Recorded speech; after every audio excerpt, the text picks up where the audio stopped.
नमस्कार, मैं हूं आपके साथ सबा शाहिद शेख। आज सवालों से उस कांग्रेस को सुलगाएंगे जिसमें इकोनॉमिक टेररिस्ट जॉर्ज सोरेन को लेकर महायुद्ध छिड़ गया है। इस बीच मोदी विरोधी सुरेश से कांग्रेस का ऐसा कनेक्शन सामने आया है जिसने दुनिया को हिला कर रख दिया है।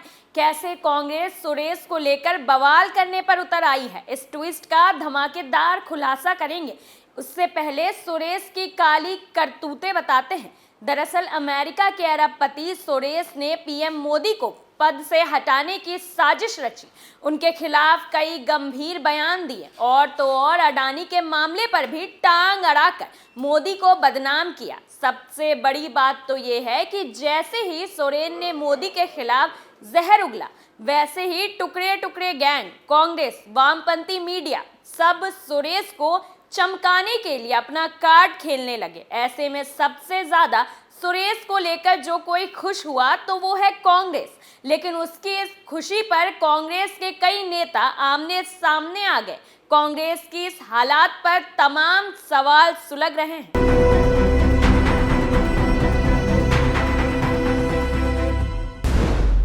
सोरोस को लेकर कांग्रेस में क्यों हुआ विवाद? जॉर्ज सोरोस से कांग्रेस का क्या कनेक्शन? क्या मोदी सरकार लेगी सोरोस पर एक्शन? मोदी के खिलाफ क्यों साजिश रच रहे सोरोस? इन सवालों ने कांग्रेस में हंगामा खड़ा कर दिया है। राहुल गांधी की पोल खोल दी है।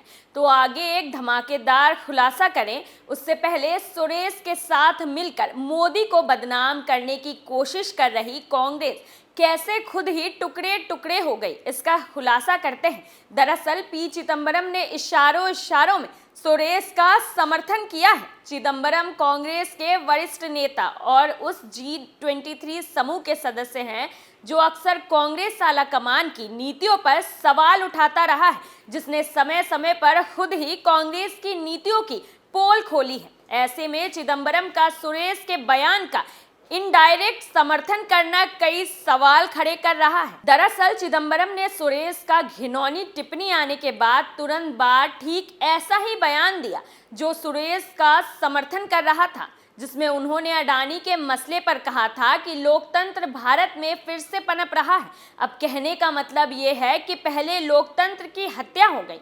जैसे जैसे विदेशी ताकतें मोदी के खिलाफ बोल रही है, उससे मानो लोकतंत्र जिंदा हो रहा है। दूसरी तरफ जयराम रमेश सुरेश के खिलाफ बयानबाजी कर ये चमकाने की कोशिश कर रहे हैं कि कांग्रेस सुरेश के बयान का समर्थन नहीं करती है।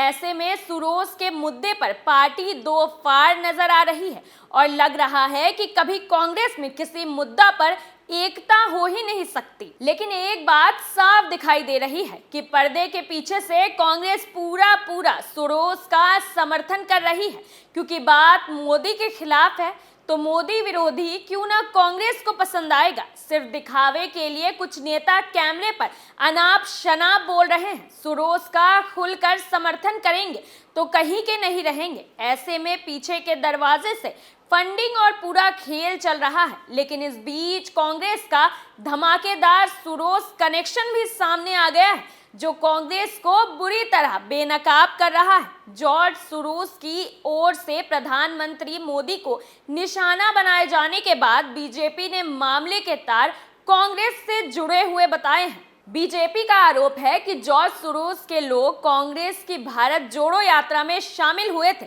बीजेपी नेताओं ने ओपन सोसाइटी फाउंडेशन नाम के एक गैर सरकारी संगठन का नाम लिया है। बीजेपी नेताओं का दावा है कि ये एनजीओ जॉर्ज सोरोस की ओर से वित्त पोषित है और इसके उपाध्यक्ष सलील शेट्टी ने कांग्रेस की भारत जोड़ो यात्रा में शामिल हुए थे। तो अब आप अंदाजा लगा सकते हैं कि सोरोस के इस घिनौने खेल में कौन कैसे शामिल है और 2024 के चुनाव से पहले मोदी को बदनाम करने की कोशिश हो रही है, क्योंकि वैसे तो ये लोग उन्हें सत्ता में हिला नहीं पा रहे हैं। एक टूल किट के जरिए गैंग अपने कारनामों को अंजाम तक पहुंचाने की कोशिश कर रही है। इसी के साथ कांग्रेस को बेनकाब करते हुए बीजेपी प्रवक्ता गौरव भाटिया ने सलील शेट्टी की तस्वीरें ट्वीट की और लिखा कि जॉर्ज सोरोस के भारत विरोधी पोषारोपण के खिलाफ भारत एकजुट है। एक राष्ट्र के रूप में हम इनके जैसे कमजोर बौने लोगों से निपटने में सक्षम हैं। ज्यादा चिंता की बात यह है कि उनके सहयोगी सलील शेट्टी हैं, जो जॉर्ज सोरोस की ओर से वित्त पोषित एक एनजीओ के उपाध्यक्ष हैं, जो हाथ में हाथ डालकर भारत जोड़ो यात्रा के दौरान राहुल गांधी के साथ चल रहे थे।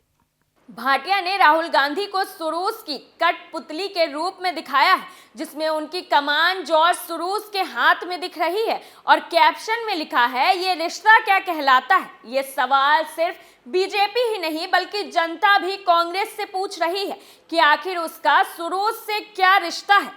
वहीं बता दें कि ओपन सोसाइटी फाउंडेशन के वाइस प्रेसिडेंट से पहले सलील शेट्टी एमनेस्टी इंटरनेशनल के महासचिव थे। उन्होंने कथित तौर पर कोरोना काल में फाइजर और मॉडर्ना के टीकों के इस्तेमाल की वकालत की थी। वो सीएए विरोधी प्रदर्शनों में भी देखे गए थे। तो कैसे मान लिया जाए कि ये कांग्रेस इनके खिलाफ हो सकती है। ऐसे में सोरोस जो चाहते हैं वही कांग्रेस भी चाहती है, इसलिए पर्दे के पीछे से विदेशी साजिश भारत में रची जा रही है। वैसे भी जॉर्ज सोरोस अरबों की संपत्ति के मालिक हंगरियन अमेरिकी निवेशक हैं। उन पर कई देशों की सरकारों को अस्थिर करने के लिए साजिश रचने का आरोप लगता रहा है। अब वो मोदी के दुश्मन बन गए हैं। तमाम ऐसे लोगों को फंडिंग कर रहे हैं जिनके जरिए वो पीएम मोदी को बदनाम करवा सके, लेकिन उनकी चाल उन्हीं पर उल्टी पड़ती दिखाई दे रही है, क्योंकि अब इकोनॉमिक टेररिस्ट अमेरिका के अरबपति जॉर्ज सोरोस के खिलाफ ऐसा एक्शन होने वाला है कि अमेरिका की जमीन तक हिल जाएगी, क्योंकि पीएम मोदी अमित शाह कांग्रेस के दलाल जॉर्ज सोरोस के खिलाफ आग बबूला हो उठे हैं। खबर ये आ रही है कि मोदी सरकार ने जॉर्ज सोरोस को सबक सिखाने की रणनीति बना ली है, जिससे न सिर्फ जॉर्ज सोरोस नपेगा बल्कि उसका पूरा नेटवर्क ध्वस्त हो जाएगा। टुकड़े टुकड़े गैंग टूट जाएगी, दलाल पत्रकार नप जाएंगे। ट्विस्ट में धमाकेदार खुलासा करें उससे पहले मोदी सरकार की तरफ से सामने आए विदेश मंत्री एस जयशंकर ने कैसे इस प्रोपेगेंडा शख्स जॉर्ज सोरोस की कमर तोड़ी है, चलिए बताते हैं। दरअसल विदेश मंत्री एस जयशंकर ने अरबपति जॉर्ज सोरोस को रईस, जिद्दी, स्वंच और खतरनाक बुजुर्ग करार दिया है। इसके साथ ही ऐसे शब्दों से जॉर्ज सोरोस पर वार किया है कि भारत में इसकी गैंग हिल उठी है। विदेश मंत्री एस जयशंकर ने जॉर्ज सोरोस को दुनिया को अपने हिसाब से चलाने का मुगलता वाला इंसान बताया। इसके बाद एक हेज फंड मैनेजर से समाज सेवी बने जॉर्ज सोरोस के बारे में जो सबूत सामने रखे, उनसे पूरी दुनिया हिल गई।